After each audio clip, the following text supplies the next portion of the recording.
Jai Hind learners, myself Dr. Preeti Srivastav. Today's topic belongs to paper code MAE 104 unit 3rd subunit C. Now today I am going to talk about education related autonomous bodies, NCERT, then SCERT and NCTE. First of all, I am going to concentrate on NCERT. Before directly jumping on the NCERT introduction, I want to talk about NPE 1986. आप लोगों ने NPE 1986 को हर हाल में पढ़ा होगा क्योंकि ये हमारी नेशनल एजुकेशन पॉलिसी है before the arrival of national education policy 2020। इस एजुकेशन पॉलिसी को first of all prime minister Indira Gandhi ji के टाइम में लाया गया था, जिसे 68 में लाया गया। वो पॉलिसी इम्प्लीमेंट हो नहीं पाई, उसके इम्प्लीमेंट ना हो पाने की वजह से वो फेल हो गई। एंड देन उसके बाद प्राइम मिनिस्टर राजीव गांधी दोबारा लेके आए हमारी नेशनल एजुकेशन पॉलिसी को 86 में। इस पॉलिसी को बनने में 2 साल लगे और अल्टीमेटली 86 में हमें ये पॉलिसी मिल गई, जब इसको कम्प्लीटली सारे प्रोसीजर को फॉलो करके इम्प्लीमेंट किया गया। और इस पॉलिसी के तहत बहुत सारे ऐसे पॉइंट्स रखे गए थे जिन पॉइंट्स के फुलफिलमेंट के लिए इंडिया में कुछ एजुकेशन की फील्ड में ऑटोनोमस जो बॉडीज़ थी उनको क्रिएट किया गया, उनको स्टैब्लिश किया गया, जिसमें से आपकी कुछ बहुत फेमस आपको नाम बता रही हूँ पहले, जिनका यूनिट 3rd का सी पार्ट कंसंट्रेट है, जिसमें आपका UGC, NCERT, SCERT, NCTE, NAAC, इन सब के नाम आते हैं। तो आज मैं 3 आपकी जो ऑटोनोमस बॉडीज़ हैं उन पे कंसंट्रेट कर रही हूँ। First of all now NCERT। NCERT का फुल फॉर्म है national council of educational research and training. This National Council of Educational Research and Training is an autonomous organization set up in 1961 by the Government of India to assist and advise the central and state governments on policies and programs for qualitative improvement in school education. ध्यान रखिएगा, NCERT direct इसका जो dealing है वो school education से है, जो आपकी 1st to 12th क्लास तक की है, जिसमें आपका lower primary 1 to 5th class, 1st to 5th class, then upper primary 6th to 8th class, then आपका high school 9th and 10th and then inter 11 plus 12th। Okay, now major objectives of NCERT and its constituent units are to, first of all, undertake, promote and coordinate research in areas related to school education. Second objective, prepare and publish model textbooks, supplementary materials, newsletters, journals and develops educational kits, multimedia, digital materials, etc. C1, organize pre-service and in-service training of teachers. Very important. First 2 are very important, but C is also, because this C objective is talking about the in-service and pre-service teacher training.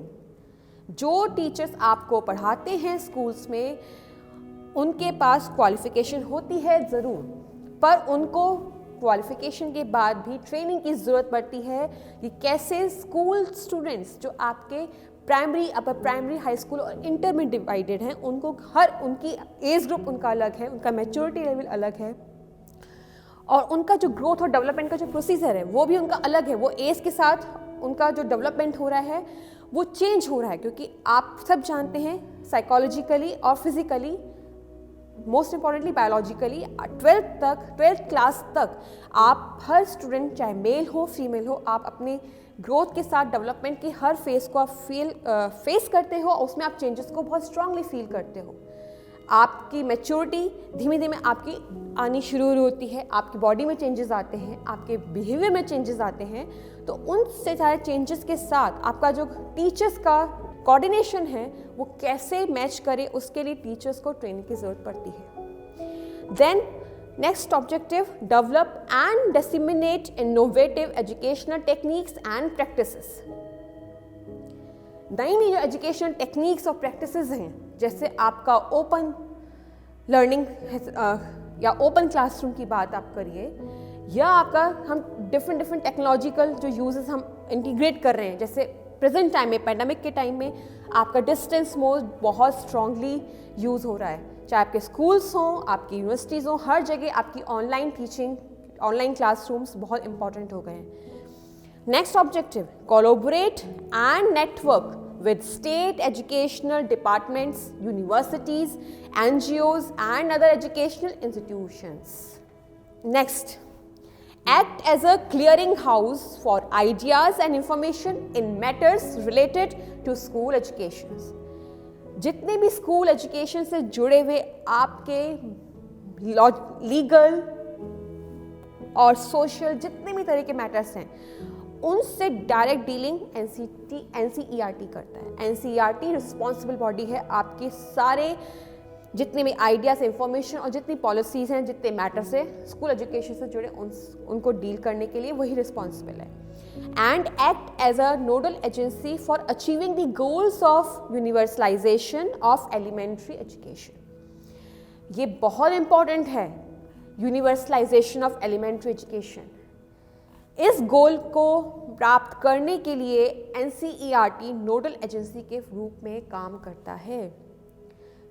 जो आपकी elementary education है उसका जो सार्वभौमिकरण है, उसके implementation के लिए, कि वो ऑन पेपर जितनी बातें लिखी गई कैसे हम यूनिवर्सलाइजेशन आपको हासिल होगा, उन सारी प्रोसीजर को, बातों को फॉलो करना, इम्प्लीमेंट करना एनसीईआरटी का काम है।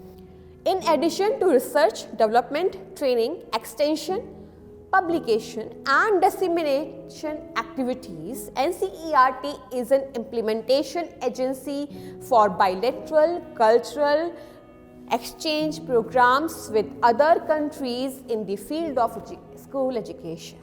Important है, रिपीट कर रही हूँ उस पॉइंट को, बहुत ध्यान से सुनिए कि NCERT is an implementation agency for bilateral cultural exchange program with other countries in the field of school education. दो डिफरेंट कंट्रीज के दो डिफरेंट कल्चर हैं, उनके बीच में कोऑर्डिनेशन बनाना बहुत ज़रूरत, आज के टाइम में बहुत ज़रूरी है। हम अपने ही कल्चर के बारे में ना जाने, हमें दूसरे कंट्रीज, दूसरी कल्चर के बारे में जानना आज के एलपीजी के टाइम में बहुत इंपॉर्टेंट है। Liberalisation, privatisation and globalisation, these are three terms.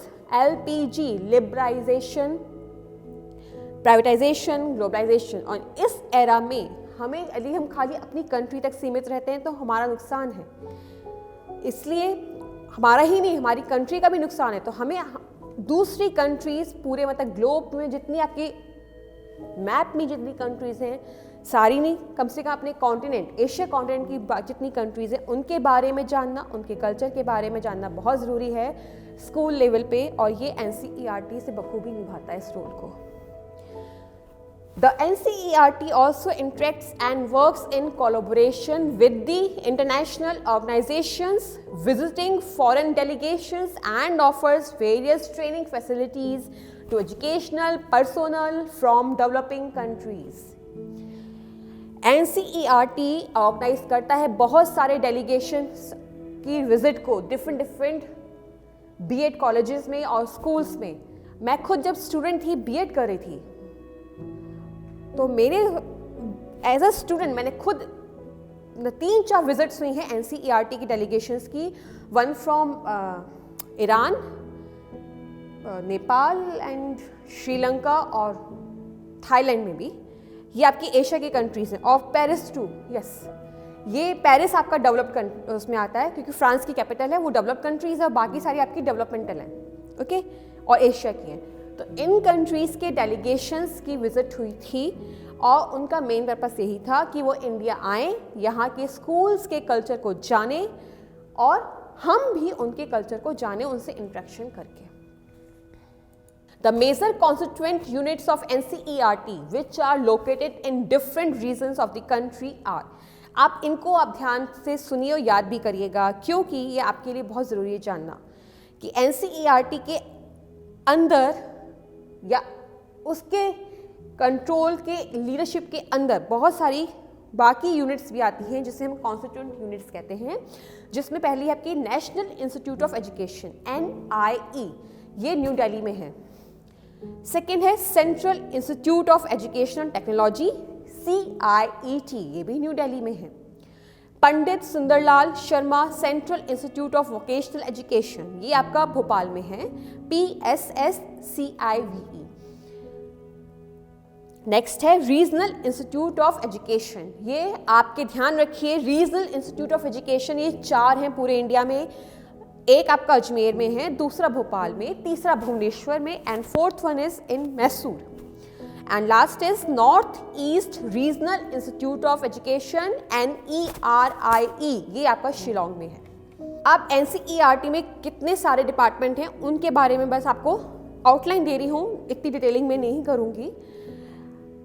ये आपके हैं department of education in social sciences DESS, department of education in science and mathematics DESM, department of elementary education DEE, department of education psychology and foundations of education DEPEE। ध्यान रखिए, जो short terms हैं आपकी DESS, इनको याद करने का सबसे बेस्ट तरीका होता है, जैसे मैंने कहा department of education in social science, तो डिपार्टमेंट का D ले लीजिए, एजुकेशन का E लीजिए, जो मेन में टर्म्स 4 इसमें वर्ड्स हैं, सोशल साइंस, सोशल का S लीजिए, साइंस का S, तो आपके अपने आप बन गए DESS। ये आप इस तरह से याद कर सकते हैं। फिर है आपका department of education in language DEL। Then next आपका है department of teacher education DTE। फिर उसके बाद आपका head department of education of groups with special needs, ये आपका बेसिकली जो स्पेशल एजुकेशन है उससे रिलेटेड है। Division of educational research, most important कि हमें रिसर्च की ज़रूरत पड़ती है, और जैसे अभी आप देखिए कि जब अगर आपने NCERT की वेबसाइट पर गए होंगे पैंडेमिक के टाइम पे, तो वहाँ पे बहुत सारा लर्निंग मटेरियल अवेलेबल था डिफरेंट फॉर्म में, डिफरेंट लैंग्वेजेस में, जिससे कि पूरे इंडिया के जितनी स्टेट्स के स्टूडेंट्स हैं 12th क्लास तक के, उनको मैटर अवेलेबल हो सके, उनकी पढ़ाई का नुकसान ना हो। Educational survey division ESD, department of gender studies DGS, आपका NCERT ओवर। अब मैं मूव कर रही हूँ नेक्स्ट आपके टॉपिक पे, ये नेक्स्ट स्लाइड है आपकी फ्रेश बिल्कुल SCERT। NCERT ध्यान रखिएगा नेशनल लेवल पे है, ठीक है, इसलिए उसमें N है। ये आपकी स्टेट लेवल पे है SCERT। खाली क्या डिफरेंस है वर्ड्स का, N को हमने रिप्लेस कर दिया है S से। अब इस SCERT का mission to raise the quality of school education by improving the attitudes, increased application of knowledge and enhanced teaching skills of teachers।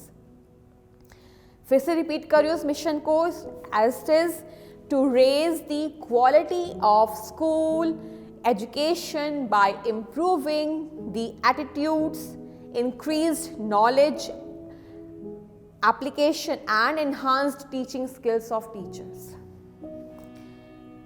Vision इसका है, ये 2 हिस्सों में डिवाइडेड है। फर्स्ट वन है to grow into a premier institute of resources, research, educational technology and skill development in the field of teacher education in India. Important है, कैसा institute बनाना चाहते हैं SCERT को? Resources, research, educational technology and skill development, किस field में? In the field of teacher education in India. Teacher education की field में वो चाहते हैं कि SCERT as a resource, as a research, as a educational technology and as a skill development pillar के form में वर्क करे, ग्रो करे, उसका डेवलपमेंट हो, प्रोग्रेस करे। नेक्स्ट इसका विजन है, through all this we at SCERT are working to empower teachers who will ensure that every child shall receive learning that helps them to be happy, responsible, healthy and productive citizens. Important है, वो ऐसे learners को promote करना चाहते हैं, ऐसे learners को produce करना चाहते हैं दैट हेल्प्स देम, जो कि हैप्पी हो, रिस्पॉन्सिबल हो, हेल्दी हो और प्रोडक्टिव सिटीजन्स ऑफ इंडिया हो। नाउ स्ट्रेटजीज, मिशन, उस मिशन को कैसे हासिल करें उसके लिए विजन है और उस विजन के लिए स्ट्रेटजीज हैं। फर्स्ट स्ट्रेटजी है to identify areas of difficulty in learning and teaching and resolve them. जो लर्निंग टीचिंग के फील्ड में एरिया में जितनी डिफिकल्टीज हैं उनको पॉइंट आउट करना, उनके रूट कॉज, उन सबको ढूंढना, देन उनको सॉल्व करना। ठीक है। Then next, to develop and cultivate tolerance as the hallmark features of school education। important है, रिपीट कर रही हूँ, to develop and cultivate tolerance, सहनशीलता and inclusiveness as the hallmark features of school education। School education के 2 hallmark features हैं, उनको improve करना चाहते हैं और उनका कंटिन्यूस उनकी प्रोग्रेस उस पॉजिटिव एरिया में होती रहे, डायरेक्शन में होती रहे। कौन से? टॉलरेंस और इंक्लूसिवनेस। नेक्स्ट आपका थर्ड वन है to explore and develop new methods and techniques for effective teaching. Effective teaching के लिए नए नए मेथड्स को डेवलप कर ढूंढना, पहले तो एक्सप्लोर करना एंड देन उनको डेवलप करना। जैसे मैंने कहा, पेंडेमिक के टाइम पे बहुत सारी नई नई टेक्नोलॉजी के यूजेस हुए हैं, डिफरेंट मोड्स ढूंढे हैं हर एजुकेशनिस्ट ने, हर स्कूल ने, इवन कि कैसे वो अपने स्टूडेंट्स को उनकी पढ़ाई कंटिन्यूस हो सके, वो इवन ऑनलाइन एग्ज़ाम भी दे सके और उनका नुकसान ना हो, उनकी कंटिन्यूस वो अपना मूव करते रहे अपनी स्टूडेंट लाइफ में। नेक्स्ट है we believe together we can make a change. बहुत सही है, छोटी सी बात है, बहुत इंपॉर्टेंट है, इफेक्टिव भी है, क्योंकि एज अ टीम ही आप जब काम करोगे तब आपको सक्सेस मिलेगी। आप अकेले कुछ नहीं कर सकते। अगर आपका एम पूरे नेशन को कवर करता है, पूरे वर्ल्ड को कवर करता है, तो आपको एज अ टीम ग्रो करना होगा, वर्क करना होगा, उस पर कंसंट्रेट करना होगा, प्रमोट करना होगा। तो we believe together we can make a change. तब आप एक साथ वर्क करके, एज एक साथ टीम एफर्ट करके कोई भी चेंज ला सकते हो, जो SCERT कोशिश कर रहा है। उसके बाद आपका है इन pursuance of the recommendations of NPE 1986 and its program of action, the State Council of Educational Research and Training। यहाँ पे एक पॉइंट बस मैंने आपको बताया था कि जो NCERT है उसमें से हमने N को हटा के S रख दिया, बस आपका SCERT बन गया, क्योंकि NCERT नेशनल लेवल पे है एजेंसी, ये SCERT आपकी स्टेट लेवल पे है। ओके, तो बस इसका फिर से फुल फॉर्म रिपीट कर देती हूँ। SCERT का state council of educational research and technology training, State Council of Educational Research and Training, SCERT in short। Delhi was established, Delhi में इसको establish किया गया as a autonomous organization on May 27, 1988। Date और year ध्यान रखिए, कब इसको establish किया गया दिल्ली में? May 27, 1988 for providing academic resource support in improving the quality of school education। To next है to achieve the aforesaid objective, जितने objectives बताए गए थे अभी मैंने जो previous slide में discuss किए, through the tottering steps of infancy we learned the ropes of development of in-service oblique pre-service education of teachers INSET programs oblique ETE course and undertake research projects aimed at finding solutions to problems. The subsequent years saw us repeating the same process with many variations and in varied hues, thus enabling as we further refine our skills। Okay, next है the work of SCERT and District Institution of Education and Training DITE। ये नाम आपने सुना हुआ है, repeat करती हूँ, District Institution of Education and Training DITE in short covers the entire spectrum of school education। Okay, next slide पे हम मूव कर रहे हैं। SCERT has made a series attempt to institutionalize teachers in service education as it is an essential component for their professional growth. Systematic efforts have been made to bring in clarity about the focus and perspective of in-service education and develop/implement a model of training involving the following steps. अब ये जो model है उसमें ये steps ध्यान रखिएगा. First step है conceptualisation regarding general and special objectives. Conceptualization regarding general and specific objectives. Second, development of course design. Third, development of course materials. Fourth, orientation of course director and resource persons. Fifth, training. Sixth, evaluation and follow-up. SCERT is also conducting an in-service B.Ed course with due recognition from NCTE. अभी मैं इसके बाद लूँगी.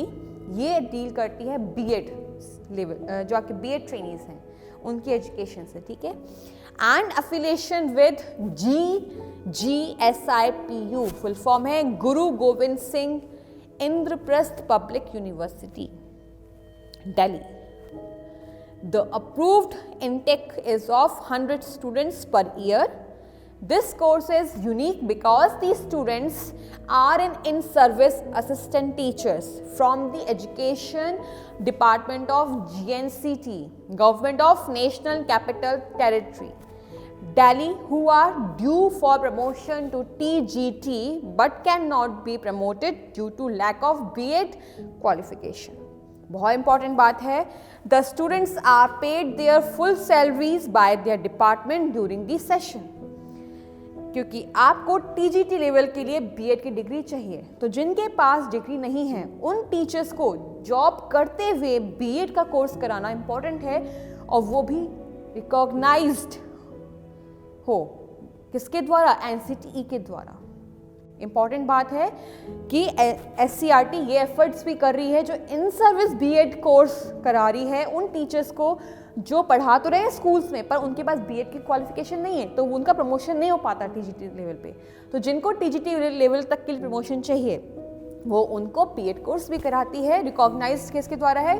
Recognition from NCTE and affiliation with Guru Gobind Singh Indraprasth Public University, Delhi. Now next point है आपका the development, publication and dissemination of teaching learning materials in the form of textbooks, manuals, question banks, handouts, etc. in print format and ETLM is an essential component of SCERT's effort to improve the quality of school education.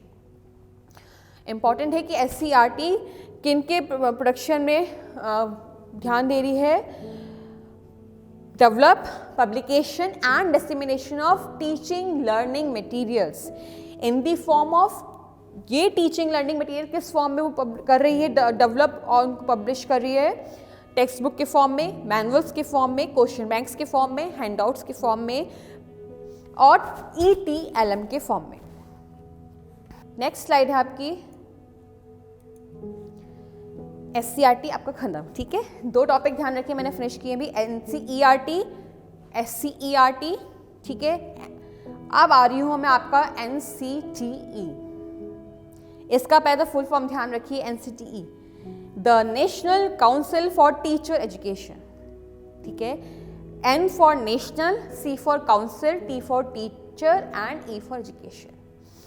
In its previous status since 1973 was an advisory body for the central and state governments on all matters pertaining to teacher education within the Department of Teacher Education NCERT.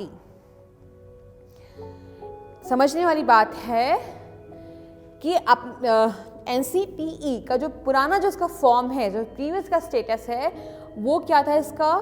Since 1973 की एक ये advisory body थी central और state governments की, जो deal करती थी teacher education से, पर किसके साथ? With in the department of teacher education NCERT के तहत.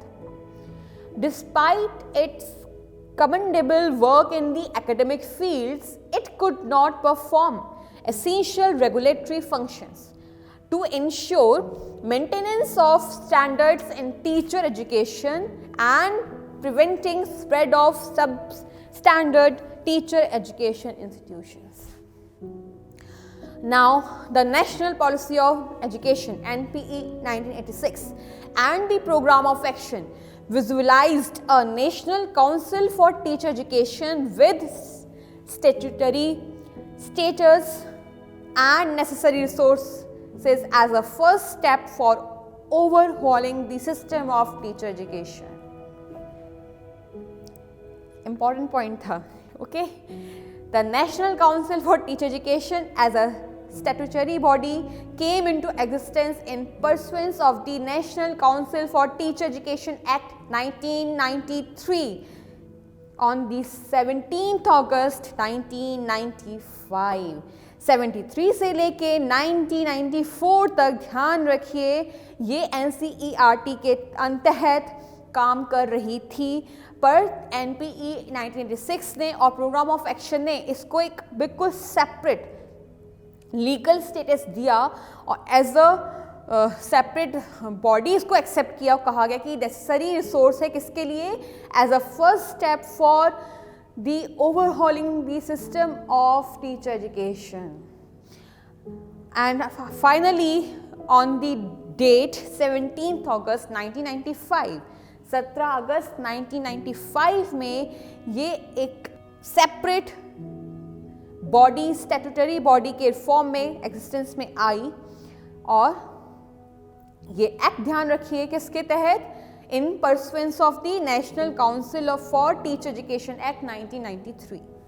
नेक्स्ट स्लाइड है फंक्शंस ऑफ काउंसिल. अब इसका ध्यान रखिए कौन कौन से इसके फंक्शंस हैं. It shall be the duty of the council to take all such steps as it may think fit for ensuring planned and coordinated development of teacher education and for the determination and maintenance of standards for teacher education and for the purposes of performing its functions under this act the council may. अब इसके सब point हैं. पहला सब point है undertake surveys and studies relating to various aspects of teacher education and publish the results thereof. ये काम होता है. अगर कभी विजिट करते हैं तो आपको वहाँ पे उनकी एनुअल रिपोर्ट्स मिलेंगी क्योंकि वो सर्वे कराते रहते हैं. और क्या करते हैं? अंडरटेक सर्वेस कराते हैं, studies relating to various aspect of teacher education. जो डिफरेंट एस्पेक्ट्स हैं टीचर एजुकेशन के उनसे जुड़े हुए वो सर्वेस कराते हैं एनुअली और उसके रिजल्ट्स को पब्लिश भी करते हैं एज अ रिपोर्ट, बुकलेट के फॉर्म में होते हैं. Make recommendations to the central and state government. Recommendations भेजते हैं सेंट्रल स्टेट गवर्नमेंट को, यूनिवर्सिटीज़ को, university grant commission and recognized institutions in the matter of preparation of suitable plans and programs in the field of teacher education. Next, coordinate and monitor teacher education and its development in the country. Coordinate करते हैं, coordination बनाते हैं और monitor करते हैं कि जो country में हर स्टेट में टीचर एजुकेशन जो है उसका प्रॉपर ग्रोथ हो, डेवलपमेंट हो, प्रोग्रेस हो. नेक्स्ट है lay down guidelines in respect of minimum qualifications for a person to be employed as a teacher in schools और in recognised institutions. This is the last slide. Okay, मैं repeat करती हूँ इस point को इसलिए क्योंकि ये आपकी लास्ट स्लाइड है. Lay down guidelines in respect of minimum qualifications for a person to be employed as a teacher in schools और इन रिकॉग्नाइज्ड इंस्टीट्यूशंस. ओके, आपकी फंक्शंस के साथ एनसीटी ओवर. तो आपका मैं आज का जो ये टॉपिक था यहीं समाप्त कर रही हूँ, जिसमें मैंने आपका एनसीईआरटी, एससीईआरटी और एनसीटी तीनों कवर की हैं. ठीक है, अब दोबारा नेक्स्ट क्लास जब आपका सेशन में आपसे मुलाकात होगी जिसमें मैं आपका यूजीसी, नाक और आपके जो दूसरे आपकी बॉडीज़ हैं एकेडमिक बॉडीज़ उनके बारे में हम डिस्कशन करेंगे. ओके, जय हिंद, थैंक यू. you.